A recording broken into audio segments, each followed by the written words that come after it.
Oh, boleh gitu.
Ayo.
Halo.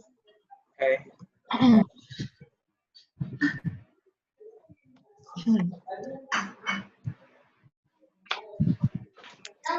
Join my quiz. Oke. Baik.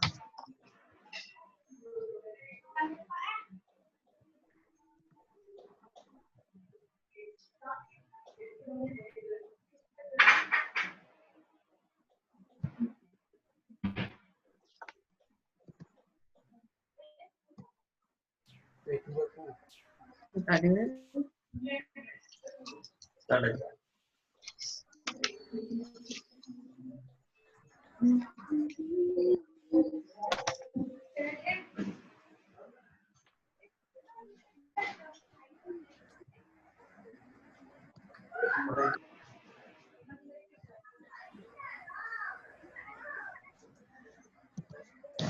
Mau nak sama?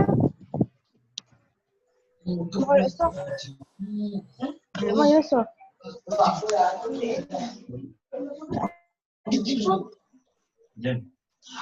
Ready?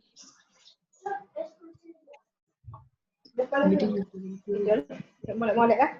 Mana ya?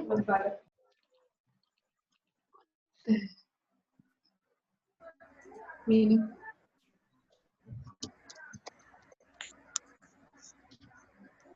Ya, ada kejauhan. Hai, Halo. bila nak start? 9:30, 9:30 dah. 9:30. Yep, now 9:30. Hah?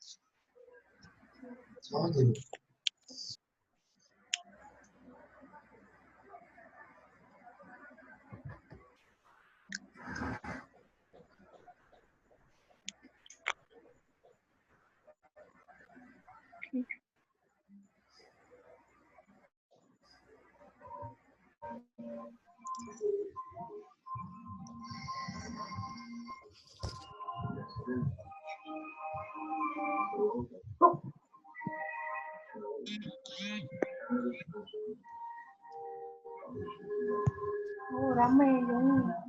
Kita semua masuk.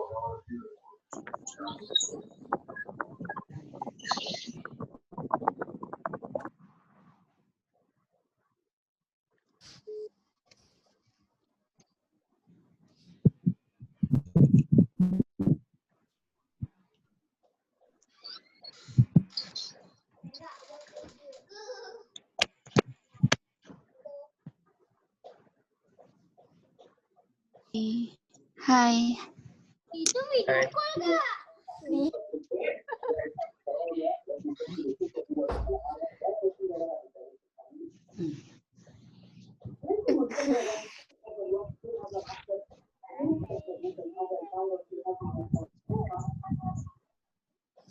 Macam nak guna benda ni? Lo dengar tak suara? Dengar. Okay. First time guna Zoom ni. So, Time, right? let's try. Hari pun first time. Very good. See.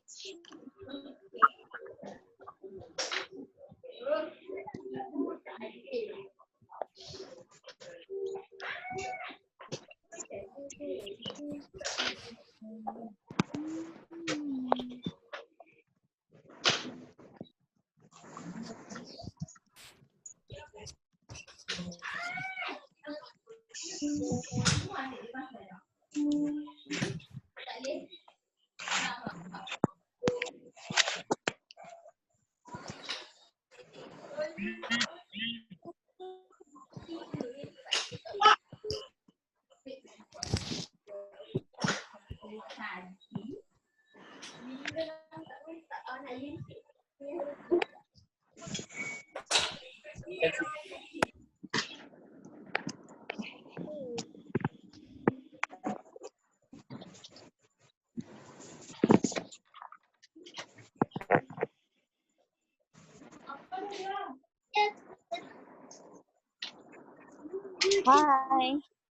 Hai.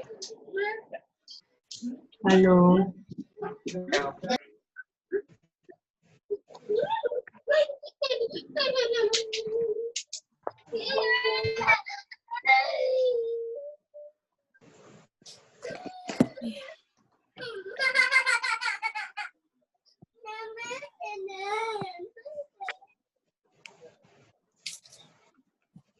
Okay, semua boleh ready pergi dekat quizzes dulu lah.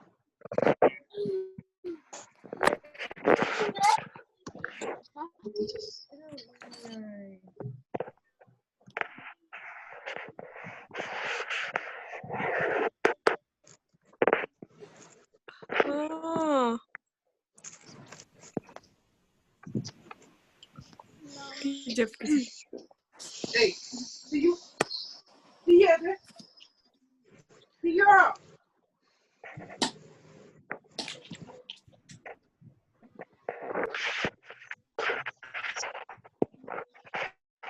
Oh, Mister.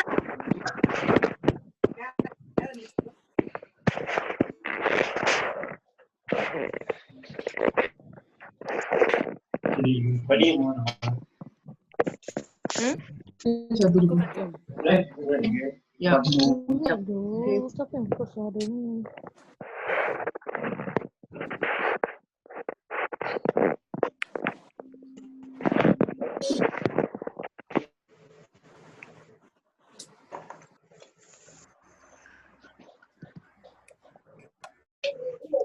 Ready?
Dah 9:30, okay?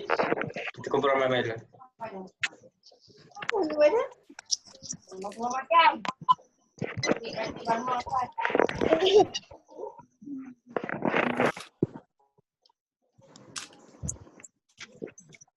Seorang kau.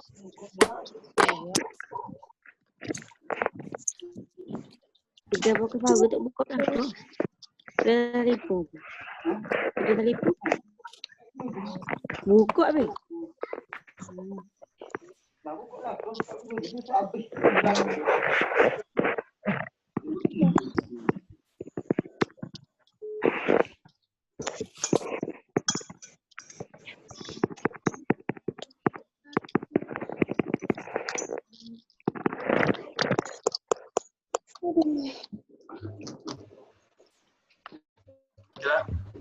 start first. Boleh?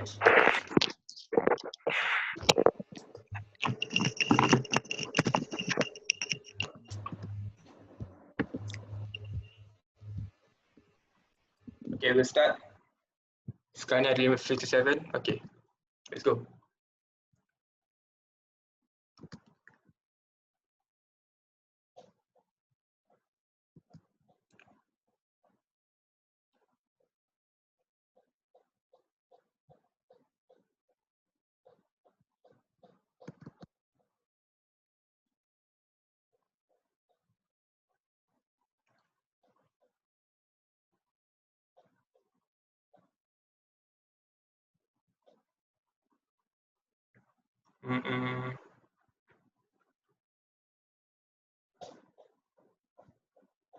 Why so slow?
Yang baru join boleh pergi quizzes, jawab terus.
Okay, siapa yang tak boleh join tu nanti kita bincang jawapan dia.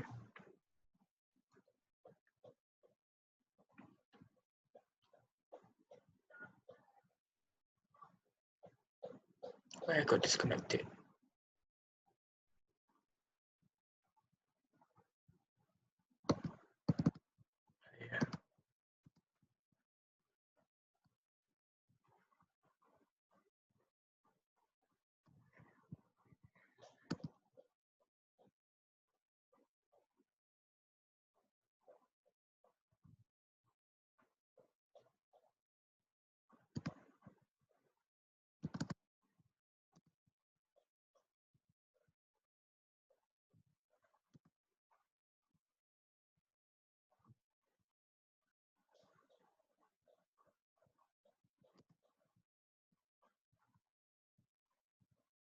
Kau dah berjawab ke?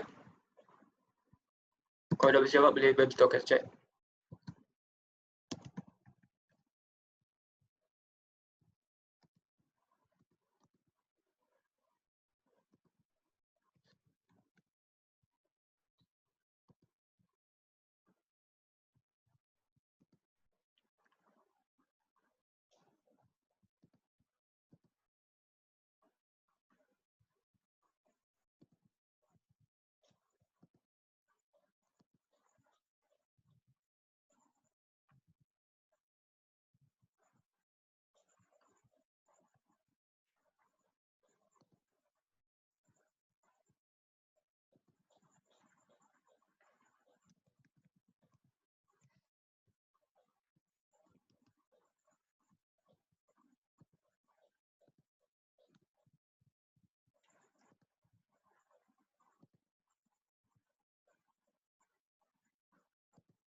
Okay.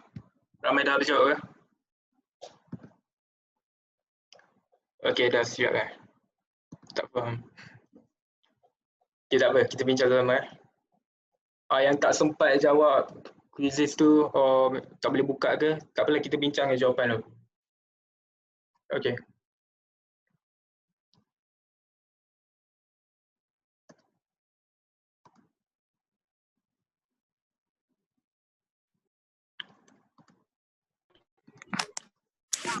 Okay. Okay, so semua boleh Dah tertekan tadi. tekan. Hello. Okay, hi. Boleh tak? Boleh. Can you hear me? Okay, boleh. So kalau rasa-rasa macam kat bilik tu bising ke, boleh mute tak? Okay, kalau ada soalan je tanya. Okay. Okay, so boleh start close the mic please.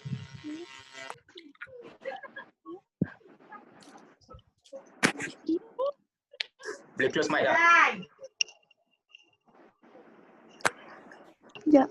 Aku tak nak tutup mic unmute korang kan, force mute. Sebab kalau korang ada soalan ke apa. Okay. So number 1. Okay. Okay. Sistem birokrasi di barat diperkenalkan untuk menggantikan sistem pemerintahan.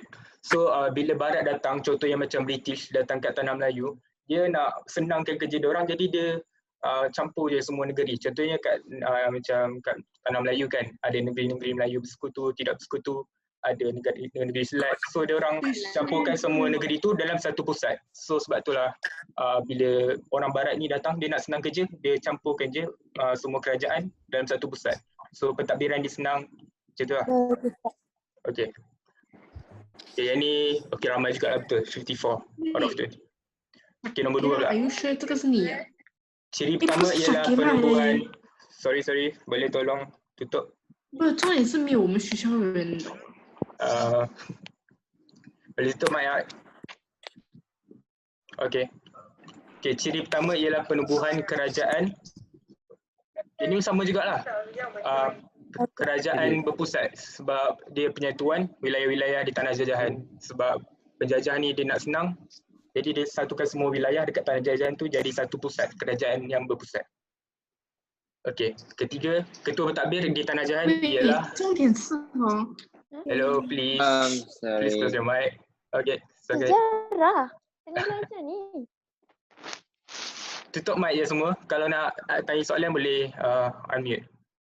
Okay. Baik ya.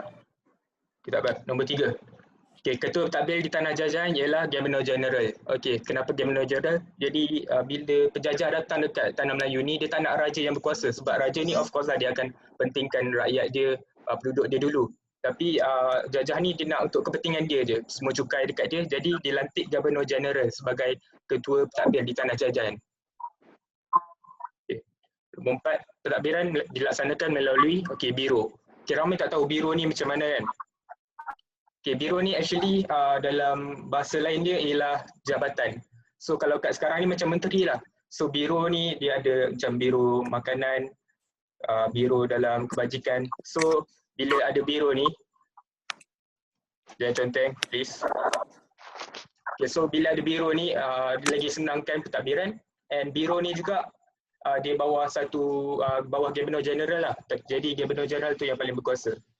Jadi pentadbiran dilaksanakan melalui biro. Okay, sistem pentadbiran berpusat. Sistem pentadbiran berpusat dikenalkan di Filipina. So Filipina ni macam negara yang terawal lah yang dijajah oleh Barat, iaitu Sepanyol.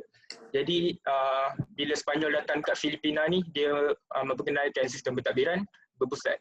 So macam tadi jugalah, dia nak senang, jadi dia campurkan semua wilayah dalam satu pusat saja. Okey, pemerintahan tertinggi di bawah kuasa Governor General. Walaupun raja ni macam masih lagi diiktiraf oleh penduduk sebagai macam ketua, tapi Governor General yang sebenarnya berkuasa. Walaupun Governor General ni orang cakap macam penasihat je, tapi dia yang macam pengaruh raja itu untuk membuat satu keputusan. Jadi raja ni hanya berkuasa dalam adat dan agama saja, supaya penduduk tu macam tak memberontaklah terhadap penjajah. Okey, nombor 7 pula, pentadbiran tempatan dilaksanakan di bawah sistem encomienda. Encomienda, ni salah je. Encomienda, sepatutnya I dulu. Okey, kalau tengok dekat buku teks,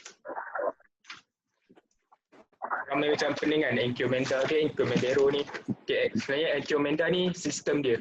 Jadi orang yang mentadbir tu ialah macam ni. Encomenda ni pentadbir tu. Jadi sistem dia ialah encomendero. Jadi encomendero ni yang tugas-tugas dia ada 3. Kutip cukai, mengkesilkan penduduk di barangai. Barangai ini pula macam nombor 8 kan. Barangai ini dia macam wilayah lah. Jadi dekat Filipina tu ada banyak wilayah dipimpin oleh encomendero di bawah sistem encomendera. Jangan conteng lah. Please. Kita kat sini nak belajar. Jadi kalau tak nak belajar, tak payah kacau orang lain belajar.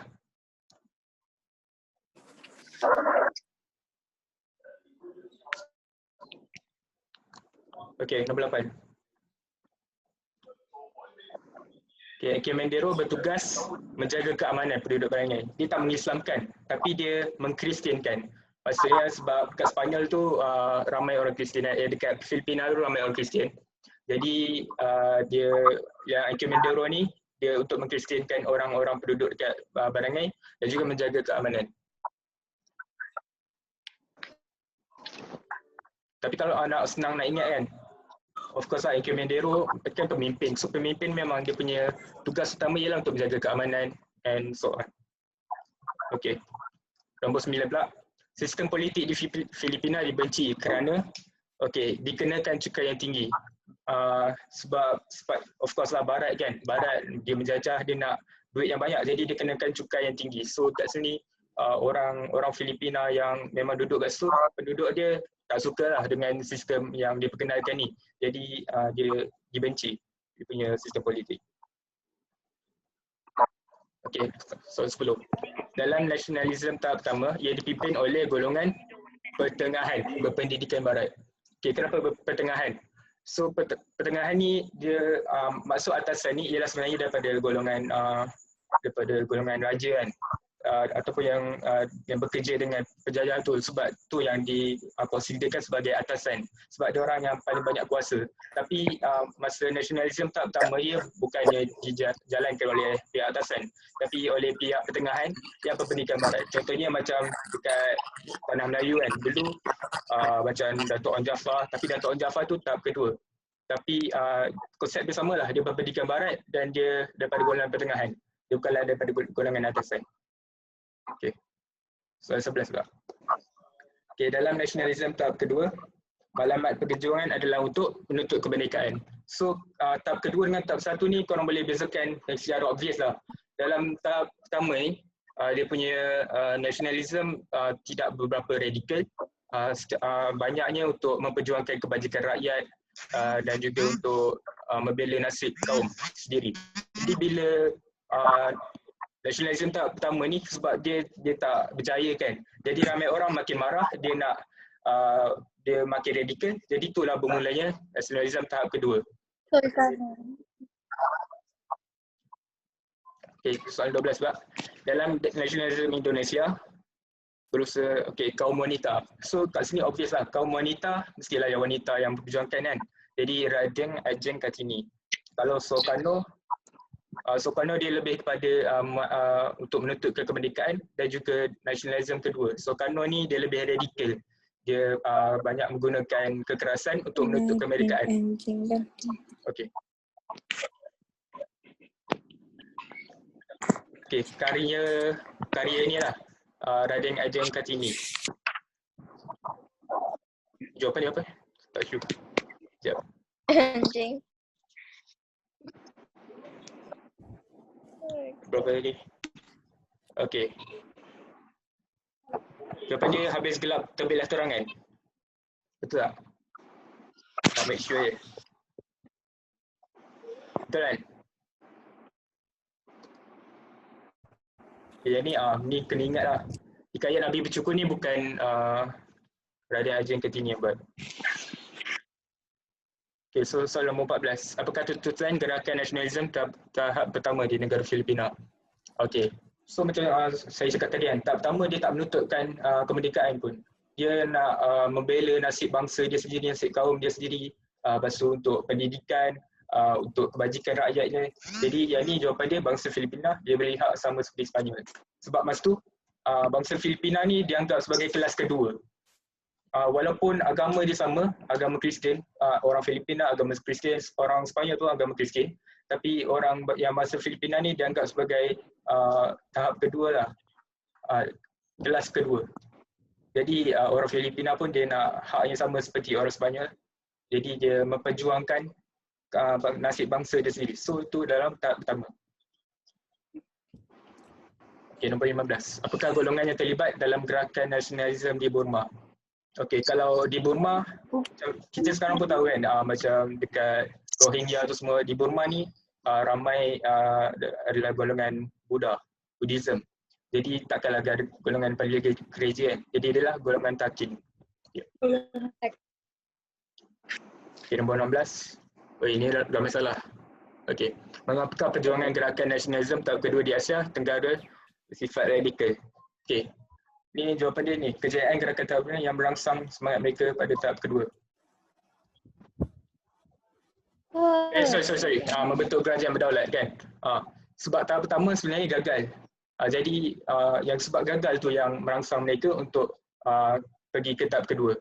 So yang bawah ni salah. Okey. Ya, dia nak membentuk kerajaan berdaulat yang maksudnya membentuk kerajaan sendirilah, kerajaan yang merdeka. Jadi tahap kedua ni senang je, dia dirangsang oleh gerakan tahap pertama yang gagal, dan juga untuk membentuk kerajaan sendiri untuk merdeka, dan dia punya pelaksanaan dia lebih radikal, lebih ganas. Okay. Nombor 17. Mengapakah gerakan nasionalisme tetap berlaku di Thailand walaupun tidak dijajah? Okay, Thailand ni tidak dijajah daripada awal sampai akhir, dia tak pernah dijajah oleh Barat. Tapi yang lainnya sebab dia raja masa tu, bukan raja, raja kan, tak berapa ingat lah. Dia melantik beberapa pegawai barat. Contohnya ada pegawai barat daripada Inggeris dan juga daripada Amerika Syarikat. Jadi kat sini penduduk namakan sistem beraja mutlak. Sebab masa tu Raja Vajiravat tu dia tidak berapa adil dan dia punya sistem kepimpinan dia tak berapa bagus lah, dia boros. Jadi rakyat pun macam tak suka, raja ni terlalu boros kan. Jadi rakyat pun dia melakukan satu revolusi yang dipimpin oleh Phibul Songgram. Phibul Songgram. Jadi yang tu bermulanya gerakan nasionalisme di Thailand. Okay, nombor 18. Siapakah yang memimpin gerakan revolusi di Thailand? Okay, yang ni Zaid Miski. Nai Pridi Panomyong. Kita tengok nama pun tahu kan, takkanlah Zaid Miski Bai. Nama yang paling Thailand sekali, Nai Pridi Panomyong.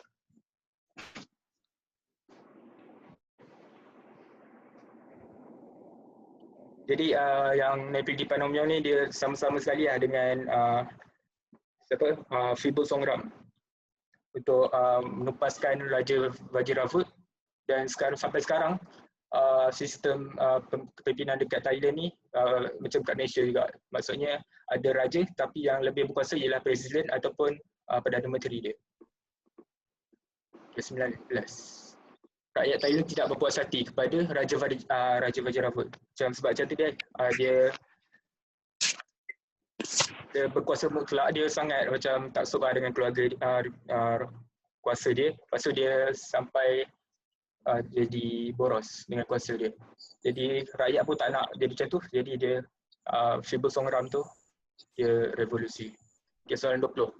Sistem pemerintahan pada sistem birokrasi barat. Ciri-ciri sistem pentadbiran baru yang dilaksanakan oleh penjajah di atas ialah pembentukan kerajaan berpusat. Kan?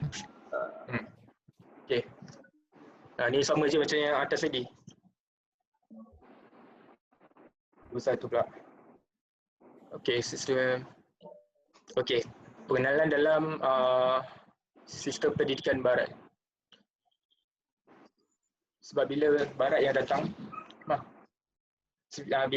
datang, barat yang dia nak of course introducekan dia punya pendidikan kan. Kalau sistem pendidikan moral ni tak tahulah kenapa, tapi jawapannya pendidikan barat. Okey. Nombor 22. Okey, yang ni kena ingat je lah, gelaran bagi golongan Indonesia. Jadi orang bupati, dia apa dia bupati? Bupati ni sebenarnya orang yang macam elit lah dekat orang dekat Indonesia ni. Jadi bupati ni yang dapat semua pendidikan yang atasan, bupati yang dapat sebab dia daripada golongan elit dan dia membantu penjajah. Jadi bukan bantu penjajah, maksudnya dia lebih penjajah lagi nak jaga dia lah sebab dia orang kaya, orang yang lebih elit. Jadi dia dapat semua sokongan daripada rakyat. Jadi golongan bupati ni je lah yang dapat pendidikan. Okey, kat Vietnam. Okay, Vietnam kita faham, Vietnam ni banyak dipengaruh oleh China. Jadi daripada zaman dulu lagi Vietnam ni sebenarnya daripada China lah. Jadi golongan Vietnam pula ialah Mandarin. Kalau kat Indonesia tadi bupati kan, Vietnam Mandarin. Okey, golongan bagi Burma pula Ahti lah. Ahti. Okey. Apakah persamaan golongan antara bupati, Mandarin dan Ahti? Macam tadi kan, dia pembesar tempatan. Jadi dia macam golongan elit dan pembesar tempatan. Dia yang kaya, jadi dia lah yang dapat pendidikan semua. Okay, nombor 26. Apakah persamaan yang terdapat dalam gerakan nasionalisme di negara-negara Asia Tenggara sebelum Perang Dunia Kedua? Okay, sebelum Perang Dunia Kedua. Sebelum Perang Dunia Kedua biasanya dikaitkan dengan tahap pertama, nasionalisme tahap pertama. Jadi yang samanya dia disebarkan melalui media cetak. Jadi masa tahap pertama dia disebarkan juga melalui media cetak. Tahap kedua pun melalui media cetak. Media cetak ni banyaklah, boleh daripada akhbar, majalah, buku, novel juga. Tapi yang untuk menuntut kemerdekaan ni adalah untuk tahap kedua je. Okay. Berikan satu lagi persamaan yang terdapat dalam gerakan nasionalisme di negara-negara Asia Tenggara sebelum Perang Dunia Kedua. Satu lagi persamaan. Jadi dia dipimpin oleh golongan berpendidikan. Okay, sebab golongan berpendidikan ni lah yang macam dia berpendidikan kan. Jadi dia mempunyai, dia lagi elit daripada orang-orang biasa. Jadi dia berpendidikan juga, jadi maksudnya orang rakyat tu percaya kat dia untuk memimpin. Jadi dia dipimpin oleh golongan berpendidikan. 28. Apakah matlamat akhir yang diperjuangkan oleh golongan nasionalis di Asia Tenggara pada tahap pertama? Okey, macam tadi dia memperjuangkan nasib bangsa. Jadi dia pentingkan bangsa dia dulu, dia tak bersifat nasional. Jadi dia pentingkan dekat kawasan dia, dekat bangsa dia sendiri. Jadi untuk kebajikan dia, untuk pendidikan dan membentuk kerajaan yang berdaulat ni untuk tahap kedua. Apakah persamaan yang terdapat pada gerakan nasionalisme tahap pertama yang berkembang di Tenggara, Asia Tenggara? Jadi dia penentangan secara terbuka. Dia penentangan secara terbuka, maksudnya dia tak ada daripada belakang, maksudnya dia tak secara senyap dia bukan macam backstab penjajah tu. Dia secara open, dia menentang penjajah. Jadi maksudnya dia daripada demokrasi ke ataupun secara kekerasan juga dekat secara terbuka. Kalau perjuangan secara radikal ni untuk tahap kedua saja. Okay. Berikan satu lagi persamaan yang terdapat pada gerakan nasionalisme tahap pertama. Okey. Dia pembentukan organisasi yang tersusun. Dan okey. Jadi tahap kedua ni dia bersifat seluruh negara. Jadi contohnya macam kat Tanah Melayu, nasionalisme tahap kedua ni macam Dato' Onn Jaafar. Dato' Onn Jaafar dia menyatukan orang Melayu daripada seluruh negara untuk menentang British. Jadi itu tahap kedua. Tahap pertama pula macam Mat Salleh, dia semua dekat tempat dia saja. Jadi yang tu maksudnya lebih bersifat tempat. Jadi jawapan dia berbentukan organisasi yang tersusun. Okey, 31. Golongan nasionalis pada tahap kedua di Asia Tenggara dianggap mempunyai maklumat yang lebih padu. Okay. Maklumat lebih padu, maksudnya dia mempunyai macam impian lagi hebat lah, sebab dia nak dia first kali maklumat dia bukan saja dekat kawasan dia tapi juga dekat seluruh negara, untuk menyatukan seluruh negara dan untuk menumpaskan penjajah. Macam dekat nasionalisme yang pertama tu, dia lebih untuk memperjuangkan pendidikan je, dia tak menumpaskan pun penjajah. Jadi maklumat untuk tahap kedua ialah lebih padu lah.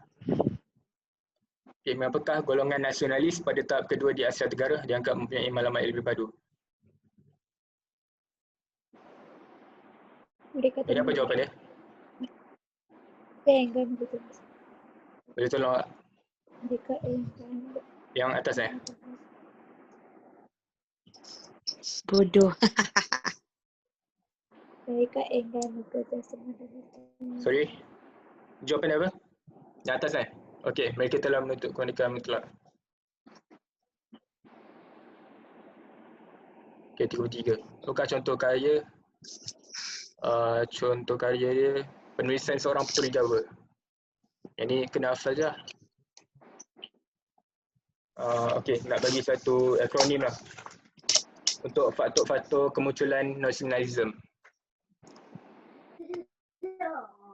Akronim dia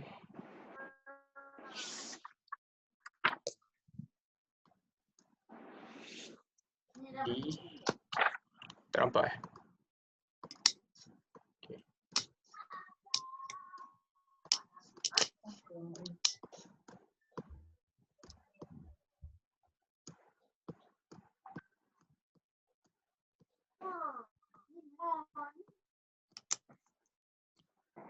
Okay, tell me please squad.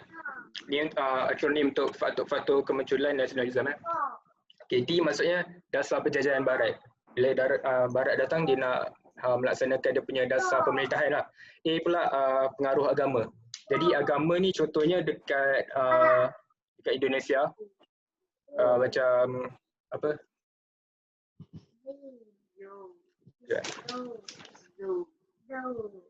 Belanda. Syarikat Islam dekat Indonesia ataupun yang itulah. Jadi dia sebab agama ni macam ramai orang yang agama kan, yang beragama dekat Asia Tenggara ni, jadi dia sanggup ikut orang yang daripada pengaruh agama ni. Jadi pengaruh agama ni macam banyak efek lah dalam nasionalisme. Okey, L pula ialah pengaruh luar. Okey, pengaruh luar ni contohnya pula macam kejayaan Jepun menentang Rusia ataupun kejayaan Jepun menentang Amerika Syarikat. Tapi dalam buku teks ni dia banyak cakap Jepun dengan Rusia kan. Sebab Jepun masa tu tidak kenal pun dekat. Orang tak kenal pun Jepun tu sebagai satu kuasa yang besar. Boleh mute tak? Okay, orang tak kenal pun Jepun tu kuasa besar. Sebab dulu memang Jepun bukan satu kuasa yang besar. Tapi bila Jepun berjaya kalahkan Rusia, jadi seluruh Asia Tenggara ni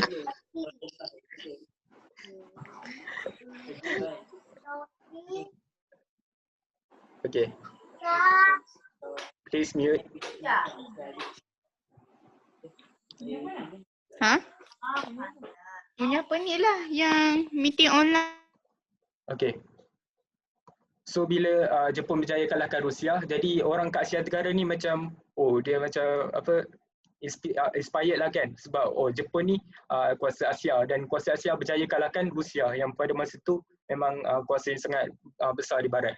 Jadi orang Asia Tenggara termasuklah orang dekat tanah Melayu juga, dia rasa inspired dan dia lebih macam patriotik lah.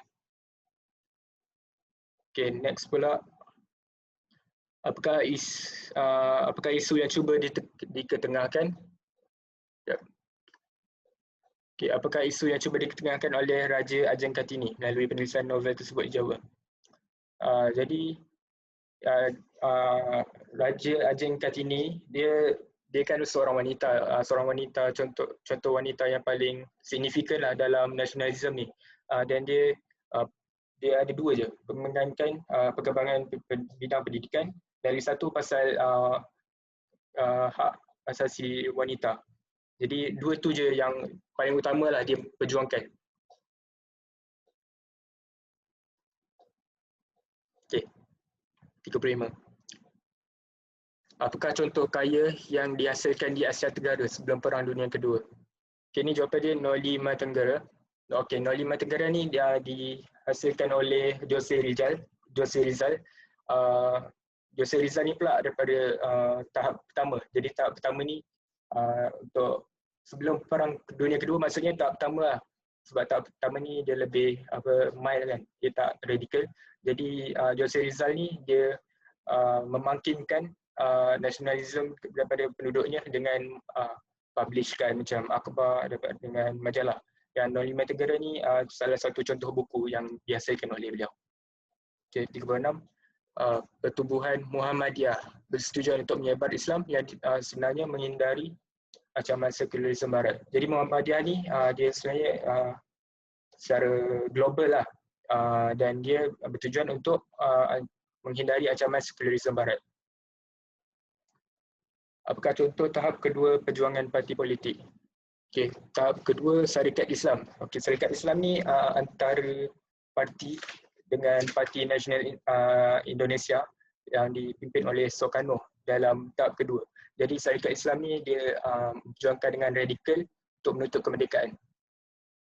Okey, 38. Sistem birokrasi di barat diperkenalkan untuk menggantikan sistem pemerintahan beraja. Jadi sama je lah macam soalan yang awal tadi. Bila barat datang dia tak nak kuasa raja, dia nak dia yang berkuasa.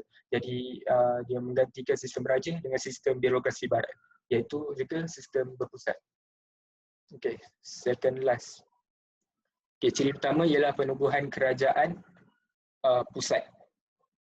Ya, hasil penyatuan wilayah macam soalan yang first tadi kan. Okay, last. Parti Nasional Indonesia, pemimpinnya ialah Sukarno, ditangkap dan PNI diharamkan. Okay, Sukarno ni lah yang memperjuangkan kemerdekaan dekat Indonesia, dan dia lah juga Perdana Menteri, Presiden pertama Indonesia. So dia begitu lantang menuntut kemerdekaan Indonesia dan akhirnya dia dapat menuntut kemerdekaan. Okay.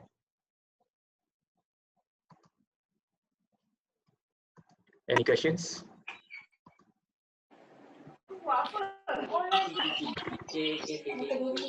Soalan. Dah. Sebab satu ni pasal Asia Tenggara je lah. Untuk tanah Melayu dia banyak tekankan pada bab 2 nanti. Bab 2 dia banyak kenal. Ustazah buat app Zoom. Soalan 40. Gerakan nasionalisme sama tu perkembangan nasionalisme sama je kan? Tapi ni sekolah punya ni lain. Tu satu.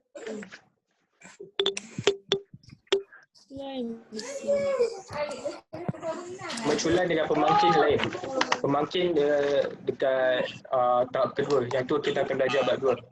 Tapi untuk kemunculan nasionalisme yang saya akronim bagi tadi lah. Dalam Meet Describe. Saya ada soalan. Ya, boleh.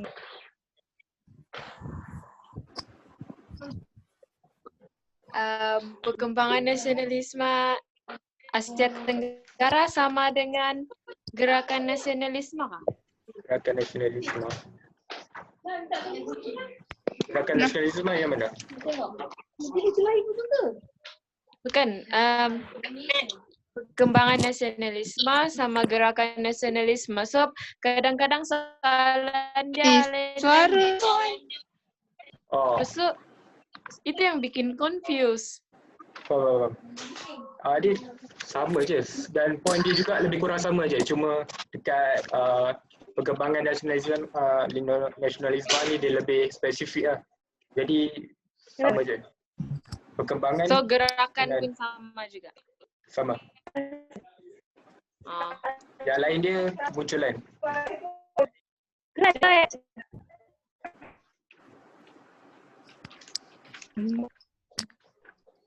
Ada soalan lagi? Ambil mic kat siapa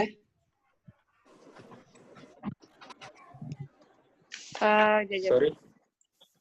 Apa maksud? Yang nombor soalan 40 tu. Siapa tu? 40? Ambil mic tu. Oh, tak tahu lah. Tak ada dalam buku. Saya tulis ni ambil yang nombor mana. Okey, ada. Okey. Ada orang tanya apa maksud radical? Kalau tak nak ada Ganas. soalan, boleh mute tak? Radical dia lebih kurang kepada ganas. Tapi secara lagi spesifik lah. Radical ni lebih, maksudnya dia lebih berusaha. Maksudnya contohnya kalau tahap kedua tu lebih radikal, dia tak bertolak ansur. Jadi dia radikal.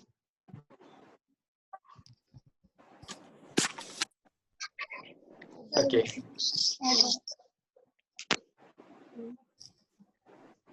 Okay, ada soalan lagi?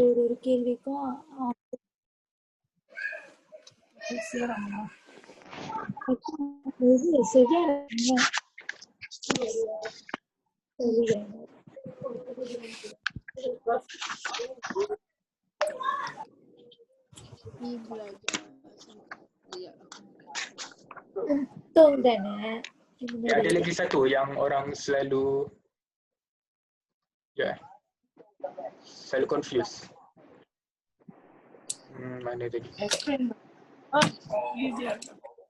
Okey, antara bupati dengan priai. Jadi bupati ni dia secara general dekat Indonesia. Tapi priai ni khas untuk dekat Jawa je. Sebab masa tu Jawa dengan Sumatera tu walaupun dia dalam pemerintahan yang sama bawah Belanda, tapi orang dia macam tak bersatu lagi lah masa tu.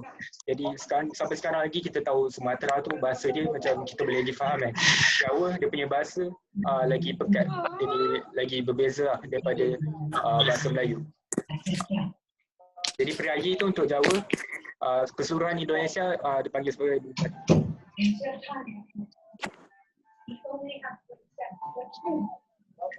Ada soalan lagi?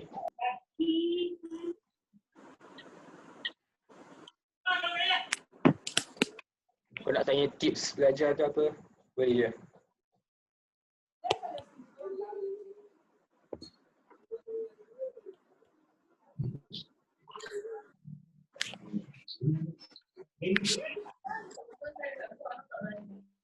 Okay, congrats Fauzan. Number 1.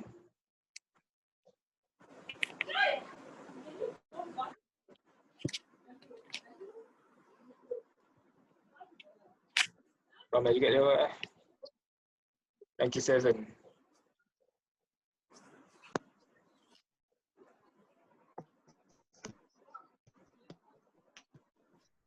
Any questions?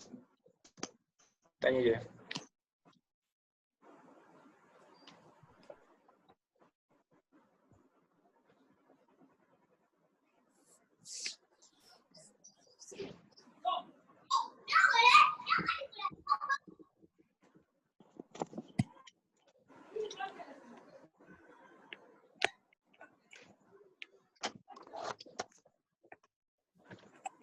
Okay, nak bagi tips sikit lah. Saya nak belajar sejarah kan.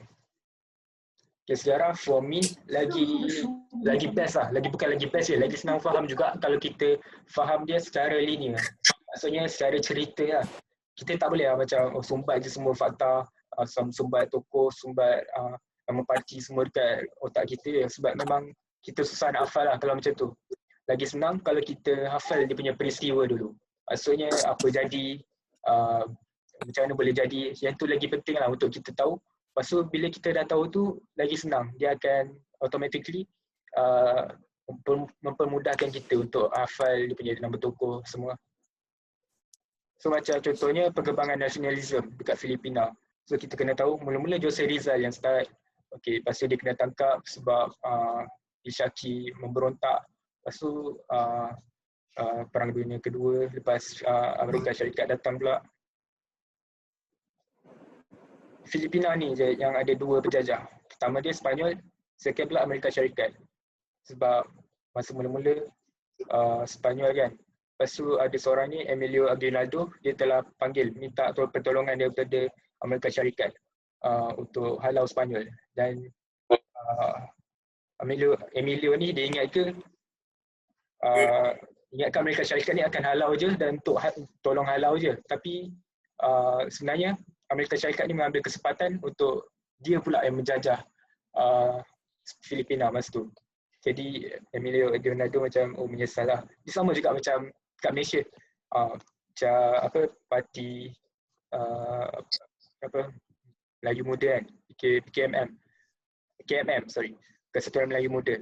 Dia minta pertolongan Jepun untuk halau British dekat tanah Melayu. Last Jepun ni pula yang menjajah tanah Melayu, lagi teruk daripada British. So kita tak boleh percayakan dekat orang luar lah untuk membantu kita. Tu selalu keluar esei ataupun kebat. Tips untuk esei. Okay, tips untuk esei. Esei ni sebab dia subjektif kan. Jadi selalunya dia akan tanya sebab, faktor atau soalan kebat. Faktor, ciri-ciri. Jadi yang tu kita kena ingat je lah. Tapi yang paling senang untuk esei, kita kena ada, paling penting dia untuk macam ada kena tulis dalam satu ayat yang penuh. Maksudnya kita tak boleh letak point dia. Maksudnya kena ada wacana, ada isi dia dan ada huraian dia. Kalau kita tak tahu huraian kan, kita tahu isi je, boleh je juga letak dapat 1 markah. Dan contohnya kalau 8 markah esei tu, kita letak sekurang-kurangnya 4 isi untuk selamat. Jadi kalau contohnya 4 isi, 4 huraian, cukup-cukup dia makan. Tapi kita boleh letak lagi lah contoh untuk dapat 1 markah. Dan kita untuk esei ni kita tulis je apa-apa yang kita tahu. Kita tak payah macam betul ke tak sebab esei ni kalau kita jawab salah tak potong markah pun. Jadi tulis je apa-apa yang kita tahu. Pasal Filipina ni contohnya kita tahu sikit je kan. Tulis je apa-apa yang mungkin yang korang tak confident dalam bab tu, tulis je. Mana tahu dapat markah Ada soalan lagi?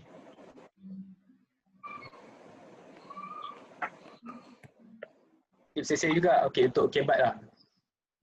Untuk kebat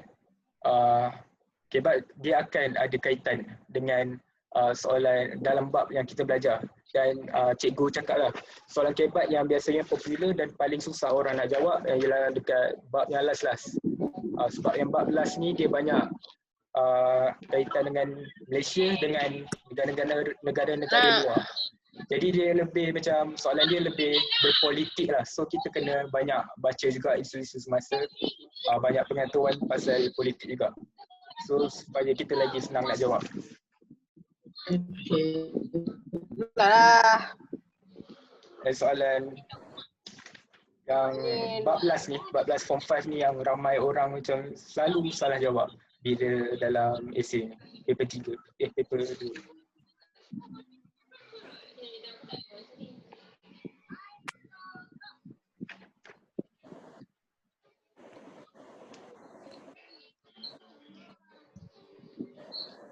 Iktibar.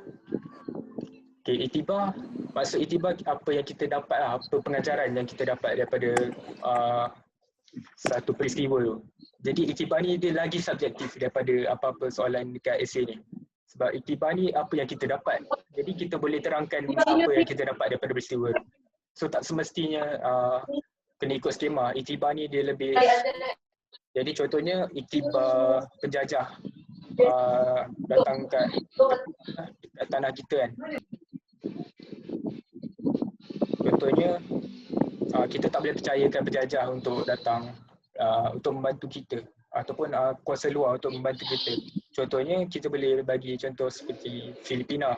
Bila Amerika Syarikat datang untuk membantu Filipina bebas daripada Sepanyol. Tapi last Amerika Syarikat pula yang menjajah Sepanyol, menjajah Filipina. Ataupun boleh bagi tanah Melayu punya juga.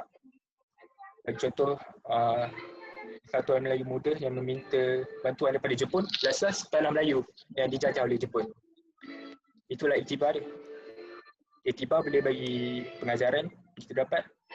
Lepas tu contoh dan kenapa itu penting untuk zaman sekarang. Ajar bab form 5. Ajar bab form 5. Boleh tak ajar bab form 5? Ni bab form 5 kan? Okay. Okay, maybe korang nak bab 2 bab 3 kan? Selalunya masa yang sesuai untuk belajar sejarah bila? Okay, belajar sejarah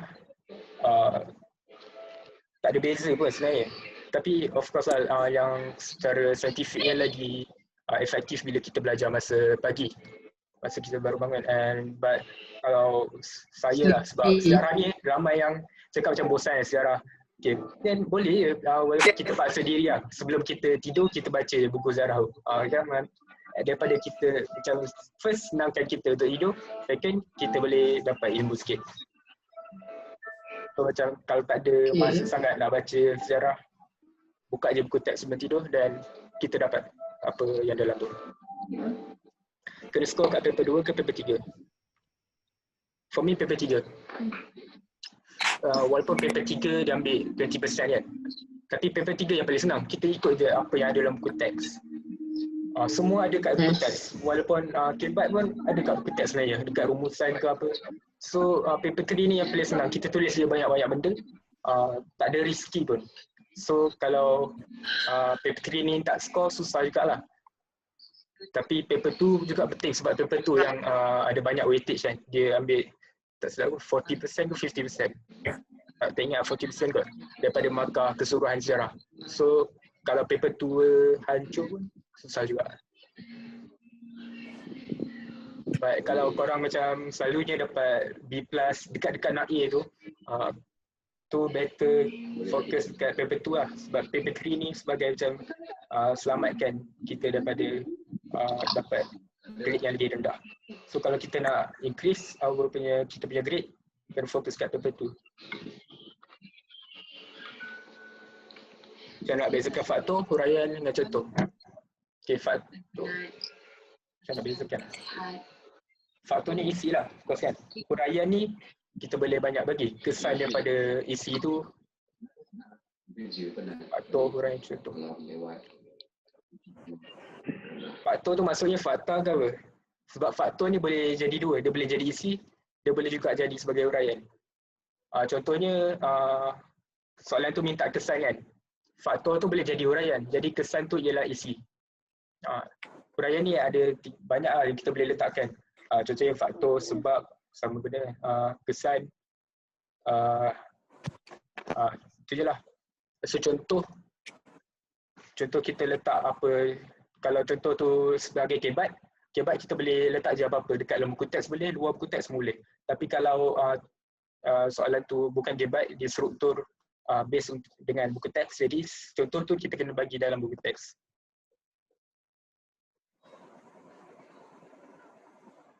Boleh tak ajar about form 5 for next meeting? Okay, maybe next meeting I consider untuk ajar bab 3 atau bab 4 lah.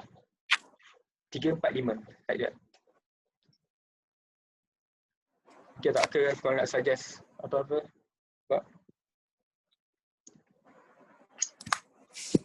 Bila next class. Tu depends. Sebab saya pun busy juga. But kalau ada masa nanti saya inform dekat channel lah bila next class. And I will try to do the same thing. Buat quiz, then kita bincang soalan.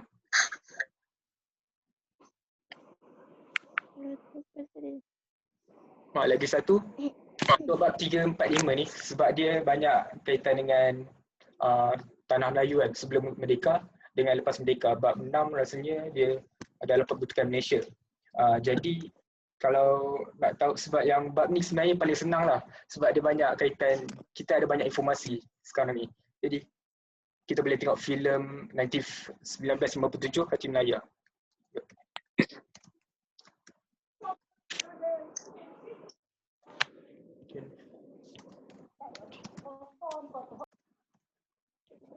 Okay.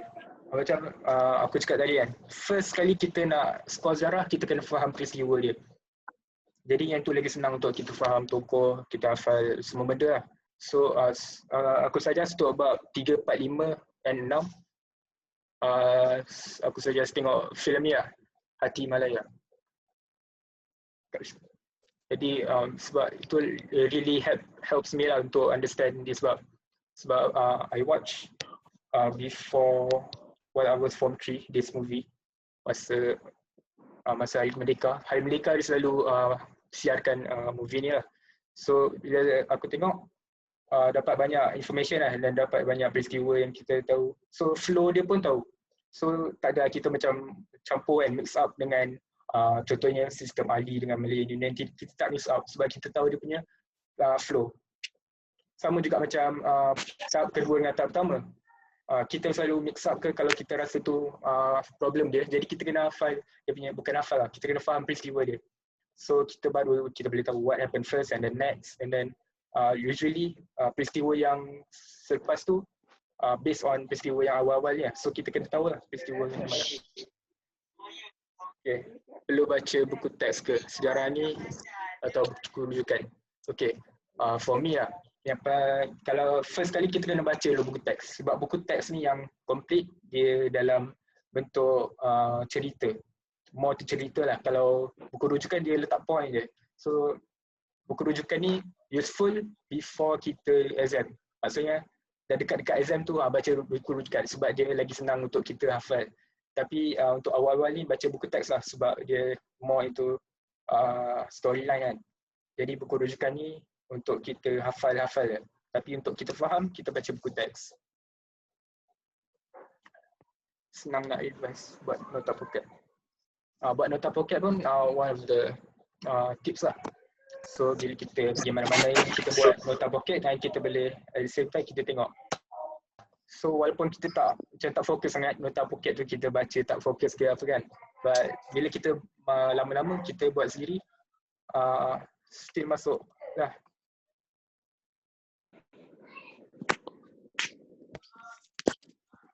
Any questions?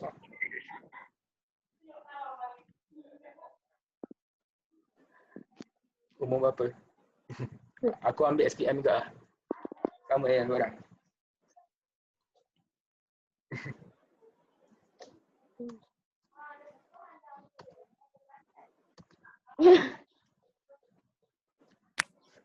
Dah ramai panggil aku cikgu kan.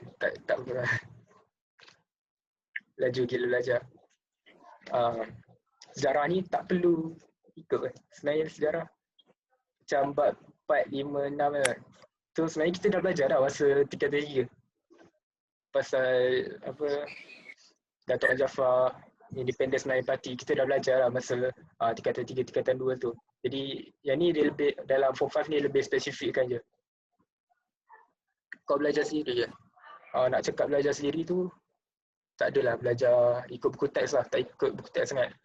Tapi macam sebab sejarah ni dia open, dia tak ikut syllabus pun. So kita boleh belajar kat mana-mana je, kita tak ikut buku teks pun tak apa. So kalau nak cakap belajar sendiri tu, belajar sendiri juga lah. Sebab memang aku banyak tahu sejarah ni luar buku teks, daripada movie, filem, daripada aku selalu follow isu semasa, so banyak juga kaitan dengan sejarah.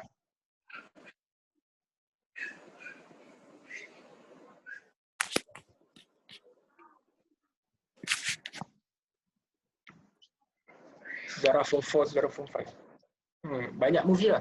Dan depends juga dekat bab. Contohnya kalau bab 1 kan. Bab 1 form 4. Bab 1 form 4 tamadun awal. So tak banyak sangat movie yang ada. Tapi aku selalu tengok video kat YouTube lah. Video kat YouTube pasal, contohnya pasal Athens, pasal Greek punya civilization kan. Aku selalu tengok video kat situ lah. Dia dalam bentuk animation, so kita lagi faham. Walaupun bukan semua yang dalam buku teks ada dalam buku dalam video tu, tapi dia bantu kita untuk lagi faham lah. Movie, kalau movie contoh macam tadi bab 4, 5, 6 tu semua Hati Malaya. Lepas tu kalau selepas pembentukan Malaysia pula, aku suggest Tanda Putera. Sekejap. Tanda Putera. Dia ceritakan pasal peristiwa 13 Mei 1969, pasal isu perkauman lah, mostly. And juga pasal darurat, pasal komunis. So dalam cerita Tanda Putera tu, kita boleh relate dengan sejarah dalam buku teks. Dan other than that, lagi Pearl Harbor. Boleh tak? Pearl Harbor walaupun tak banyak sangat buku teks ni, tapi bantu kita untuk faham pasal Perang Dunia Kedua. Cerita apa? Cerita tentang Jepun kan? Dia bila Jepun bom Pearl Harbor dekat ke Hawaii.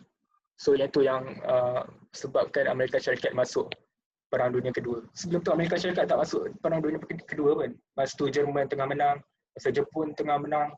So tapi sebab Jepun ni tak tahu lah, dia nak sangat lawan dengan Amerika Syarikat kan. Jadi dia provoke, dia bom Pearl Harbor. Dan finally Amerika Syarikat pun masuk. Amerika Syarikat ni bukan negara kecil, negara besar, power. So bila Amerika Syarikat masuk ni semua terbalik. Jerman mula kalah dan Jepun pun mula kalah. Dan cerita apa lagi Kau sesuai.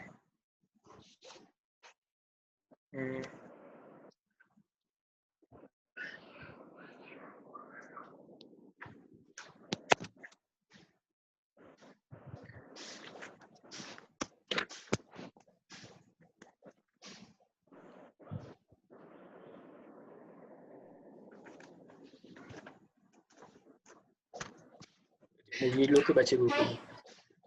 For me, tengok movie dulu. Sebab bila tengok movie, sebab movie tu lagi interesting kan. Korang tengok movie tu, oh best. Then bila korang buka buku, oh daripada sama lah. So korang macam dapat relate kan. So I prefer to tengok movie dulu before baca buku dulu.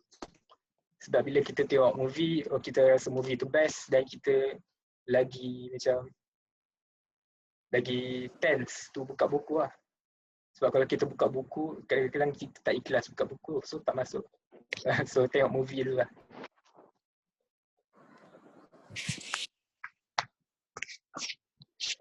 Untuk bab 2 form 4.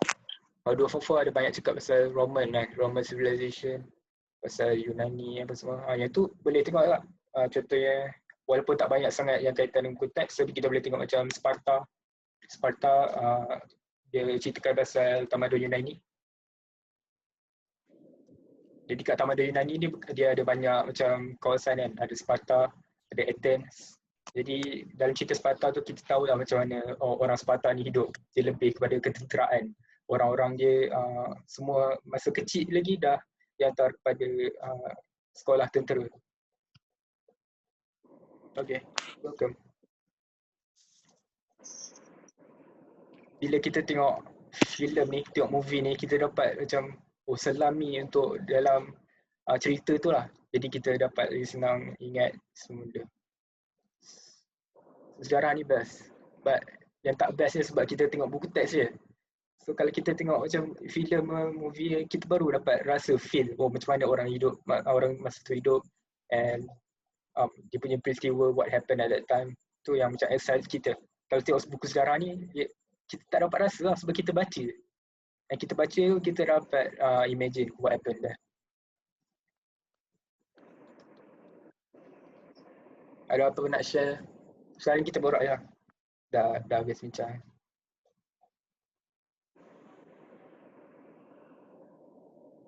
Ya. Thanks for spending. Okay, welcome. Ambil aliran apa? Aku sekolah kat MRSM, so kena sekolah ambil aliran sains lah. First aku pun tak suka sangat sains ni. Of course I was more to geografi, sejarah. So macam mula-mula sebelum masuk MRSM tu aku ambil ekonomi and account. And that macam lagi interest me lah. But bila masuk MRSM ni terpaksa lah masuk MRSM kan. Kena ambil aliran sains. So first macam tak suka sangat sains ni. But lama-lama bila kita relate, kita apply dalam hidup, so macam lagi best lah. So memang untuk semua subjek, bukan untuk subjek sains je. Untuk subjek sejarah juga kita kena relate kan dengan luar buku teks. Kita tak boleh hidup dalam buku teks je. Jadi kita boleh tengok video kat YouTube lah, berkaitan dengan subjek tersebut. Apa nama movie tadi? Ada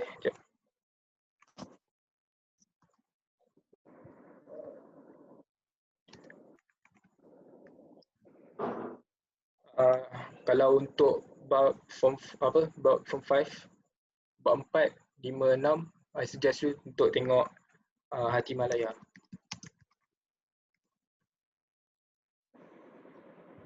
Kalau untuk cari hidup dekat tamadun Yunani, ada banyak cerita. Like Sparta tu yang paling popular. So korang boleh tengok. Kalau Rome pula, macam cerita Pompey. Pompey pun good cadangan juga. Pompey.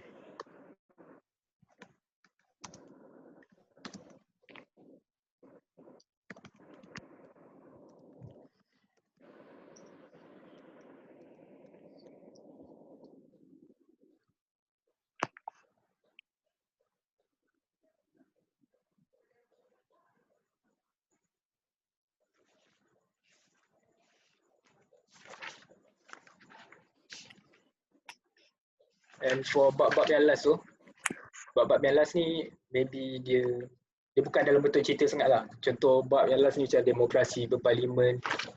Dia banyak pasal constitution of negara kita.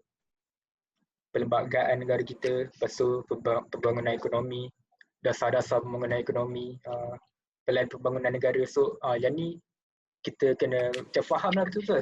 So kita kena hafal juga yang ni. Tak ada movie yang kita boleh tengok. So bab yang last-last ni kita kena fokus. Sebab bab yang last ni yang paling popular keluar dekat struktur dengan esei.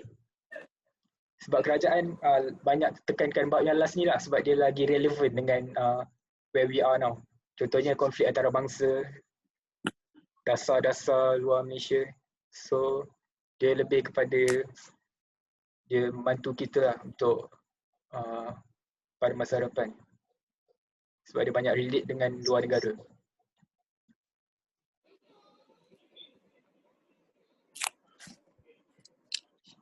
Any more questions?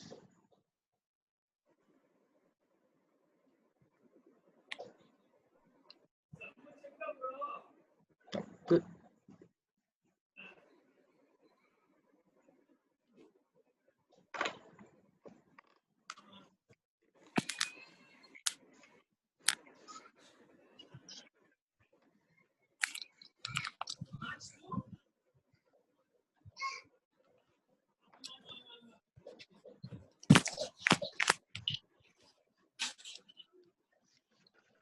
Alright, welcome.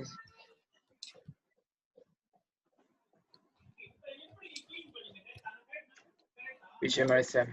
MRSM TGV, Tun Gafar Berber. Yeah.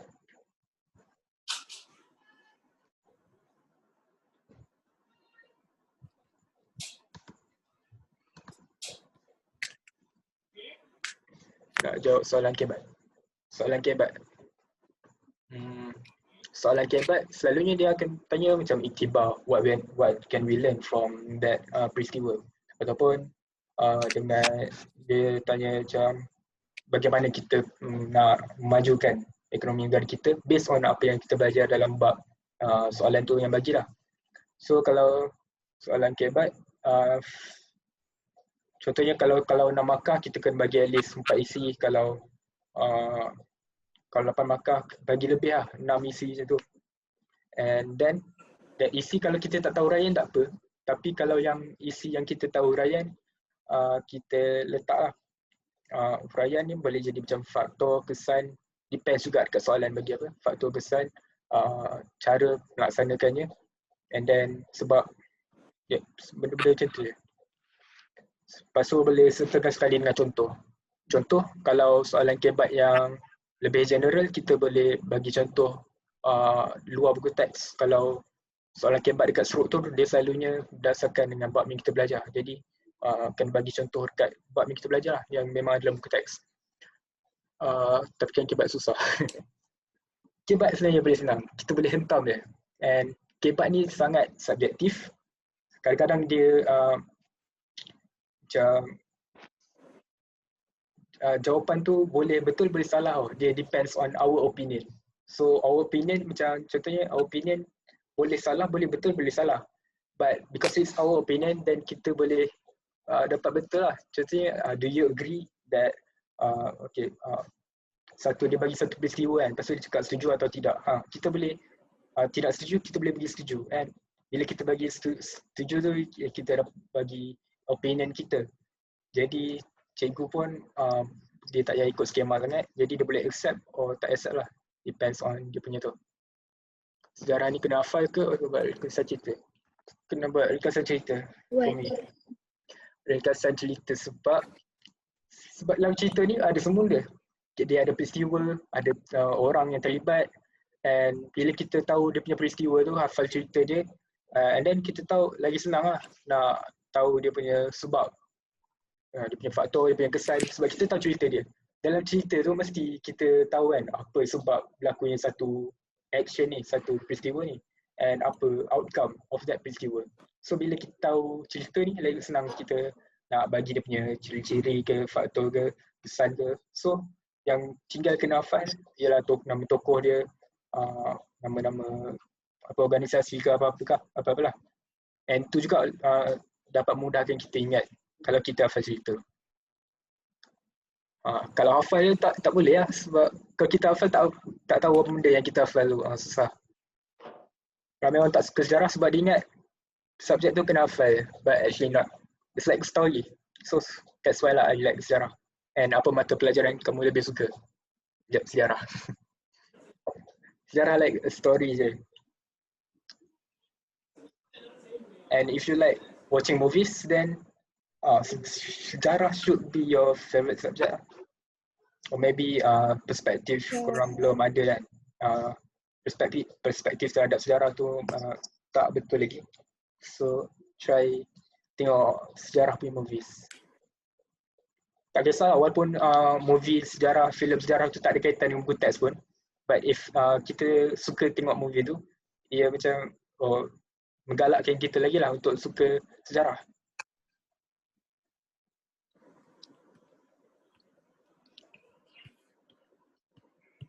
Any more questions?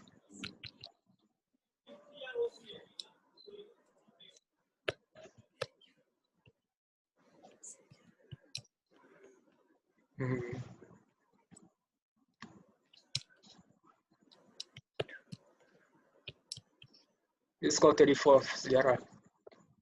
Bahagian mana yang macam down sikit? Is it bahagian objektif or which one? Is it objektif or struktur or essay?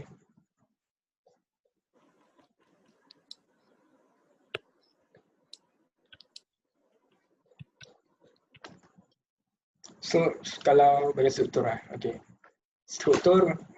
Struktur ni yang tips dia untuk tahu dia punya peristiwa lah. Sebab struktur banyak tanya kesan, faktor, ciri-ciri. Tu je. So kalau kita nak tahu kesan, faktor, ciri-ciri, tu kena tahu peristiwa dia, kena faham cerita dia. So kalau yang paper 1 objektif tu banyak bulat-bulatan. So yang tu yang kita kena hafal lah. Banyak lebih kepada menghafal. But kalau kita tahu cerita juga, membantu juga. Selainnya soalan objektif, dia tanya tokoh, tanya organisasi, tanya sebab faktor juga, tapi more tu fakta yang kita kena ingat lah. Kalau struktur pula, dia more tu faktor kesan, ciri-ciri, and soalan kebat. Soalan kebat tu, tips dia kena banyak tahu lah. Kena faham. Sebab soalan kebat tu kalau kita tak faham, tak boleh jawab. Soalan kebat tips ni kena faham dia. Bila kita faham, kita boleh ada idea yang keluar. So sebab tu tak boleh hafal. Kalau hafal sejarah aja kebat, hancur. Tak boleh jawab. Per 40. Kena skor berapa? 38 at least. Sebab objektif dia lagi senang. Objektif dia kadang-kadang macam kalau kita tak tahu jawapan untuk soalan tu pun dia antara dua je kan. Dia takkan empat soalan, empat pilihan jawapan tu kita tak confident. Dia mesti ada at least 2 pilihan jawapan je yang kita macam tak confident kan. Balik.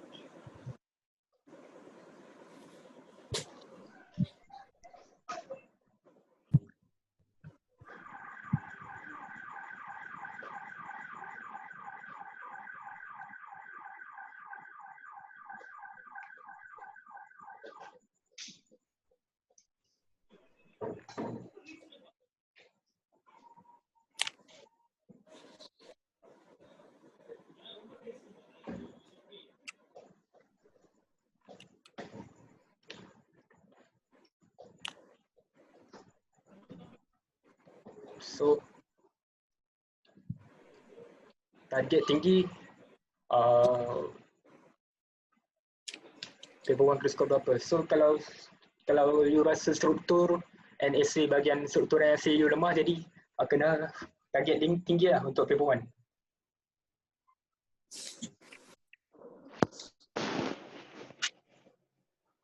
Because for me, selalunya paper 1 yang macam rendah sikit. Selalunya struktur essay tinggi. But paper 1 ni macam yang let down sikit lah. But that's mainly because malas nak hafal kan. Paper 1 ni banyak kena hafal je. So kalau you like hafal persen, then paper 1 should be the highest mark for you. Alright, thank you. Thank you for joining.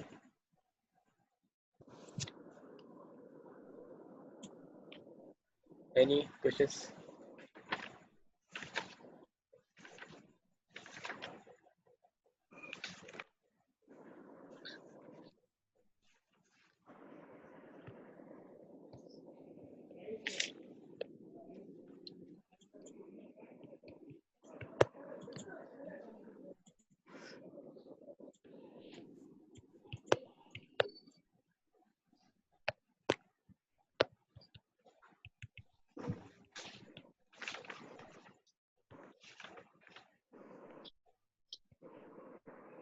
Alright, bye.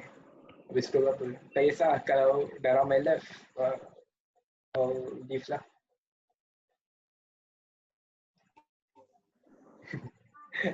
Kalau nak rasa leave lah. Like I'm open right now. Kalau nak borak apa-apa boleh. Kalau kebat semua isi kena ada orang yang tu. Tak semesti lah. Kalau kebat yang paling semua kena ada isi je lah. Isi tu yang wajib, yang dapatkan markah. Kalau tak ada isi, huraian tak boleh kan. Jadi kalau isi, huraian ni senang nak buat sebab huraian ni je yang support isi tu. So kalau ada isi, kalau kita tak tahu huraian kan tak apa lah. Tapi tak semestinya kalau kita ada isi kena ada huraian. Cuma huraian tu lagi senang lah nak dapat daripada kita nak fikirkan isi kan. Sebab bila kita ada isi, contohnya dia bagi soalan dia bagi faktor. Jadi kita bagi faktor dia isi, lepas tu bagi kesan. Kesan tu huraian. Yang contoh kita boleh ambil daripada mana ni contoh. Tak sanggup nak mesti ramai lagi. Contoh yang boleh terangkan. Okay, tentang tamadun Yunani dan tamadun Rom. Tak berapa ingat sangat lah. But roughly, tamadun Yunani ni dia ada dua kan. Ada banyak sebenarnya tapi dalam buku sejarah dia banyak tentangkan dua ni je. Athens dengan Rom pula apa? Sparta. Jadi Sparta ni dia lebih kepada ketenteraan and Athens pula dia lebih kepada diplomatik demokrasi. Jadi Athens ni dia banyak perkenalkan contoh sistem demokrasi and lahirkan banyak ilmuwan macam Plato yang kita main buat game kan. Plato Tak satu lagi. sejarah.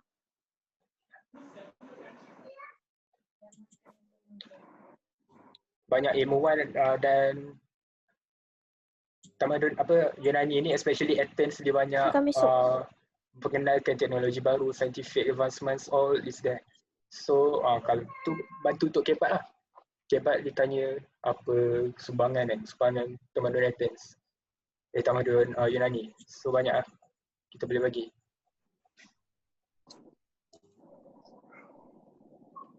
Contoh ilmuwan macam Plato, Socrates.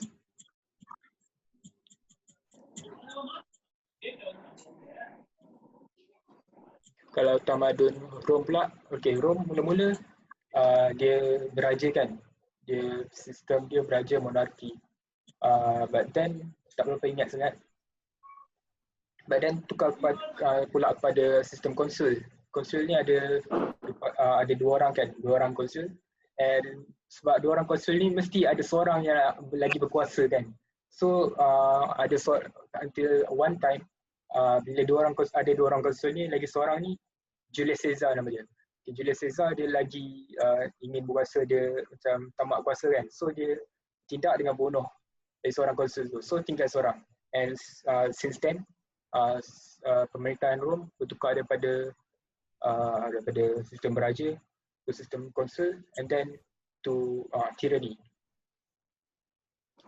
ataupun sistem diktator lah. Julius Caesar sebagai diktator. So masa tu lah nama Rom dipanggil sebagai Empire Rom. Empire sebab dia lebih menakluk and bab 2 form 4 pun kata nama. Tengah terangkan ni. Sebab nak terangkan pun aku tak ingat sangat. Aku main hafal cerita je lah. So Rom tadi Julius Caesar. Julius Caesar dia dah bunuh oleh seorang konsul, jadi dia yang berkuasa. Sebab dia tamak kuasa sangat, dia juga seorang pahlawan. Jadi dia banyak menakluk kawasan-kawasan lah. Sebab tu Rom mula-mula dia kecil biasa dekat Itali. And then dia start membesar. Okay, lepas tu Augustus Caesar pula. Augustus Caesar tak silap anak saudara dia. Augustus Caesar ni dia melanjutkan lagi Empire Rom. Maksudnya dia lagi banyak menakluk kawasan-kawasan. And Augustus Caesar so soalan dia kalau biasa selalu tanya siapakah yang mengasaskan Empire Rom kan? Empire Rom sebenarnya Julius Caesar. Julius Caesar yang mengasaskan, tapi yang melanjutkan lagi ialah Augustus Caesar.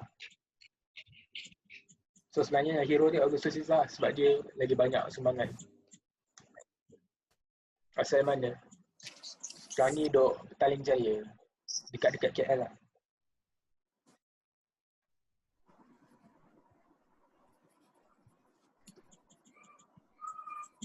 Dekat tonton ada. Okay, Rom. Dan ada tamadun Cina. Tamadun Cina dan tamadun India. Tamadun India tak ingat sangat, tamadun Cina pun tak ingat sangat.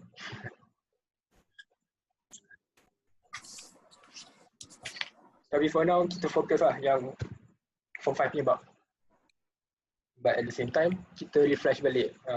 Occasionally kita ada flash tengok balik pasal bab-bab yang kita dah belajar lama. Esok boleh sambung bab 2.4. Esok, we'll see lah. Maybe I'm quite busy for tomorrow. But bila ada masa, I will do the same like this lah. Buat quiz then explain the answer through Zoom.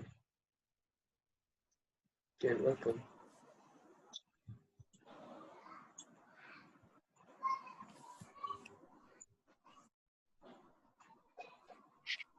And we'll try to post more bab Form 4 punya latihan lah dekat channel tu and notes.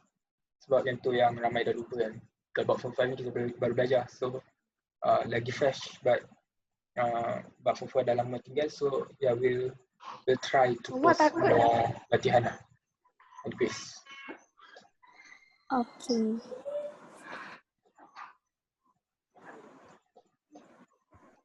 Kan orang tu pakai mask. Tengok.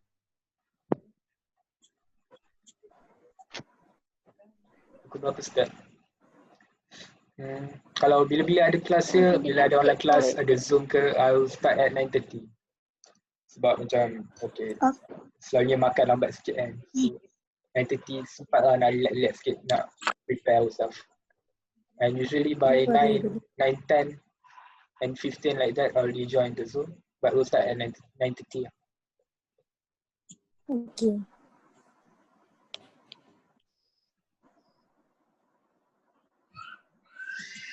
Soalan.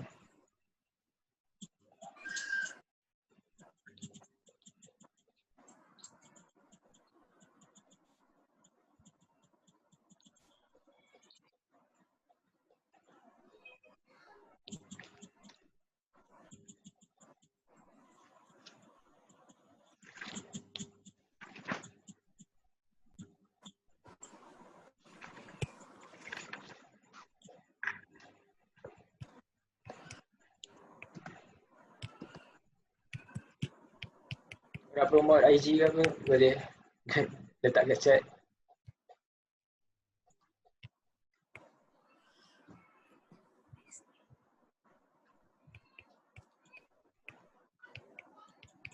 Macam lama lagi.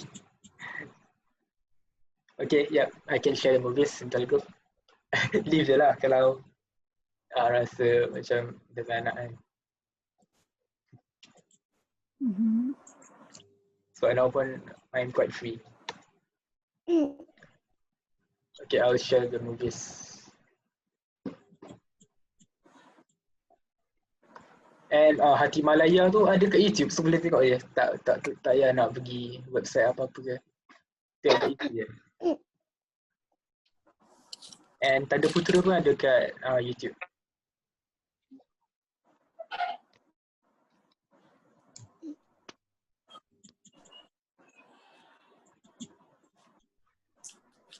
Okay, last call lah. Any questions before I end the session?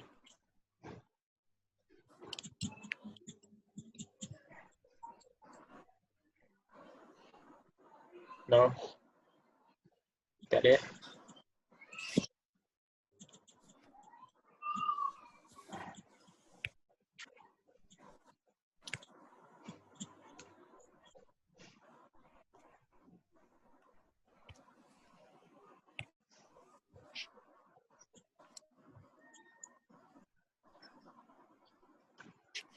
Okay lah, thank you so much for joining. And kalau ada kesempatan lagi, I'll do much more, many more online class. Thank you lah sampai habis ni kan. Join, layan je. Okay, thank you so much and welcome juga lah.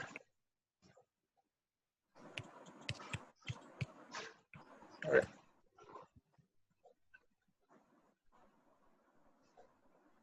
Okay, bye.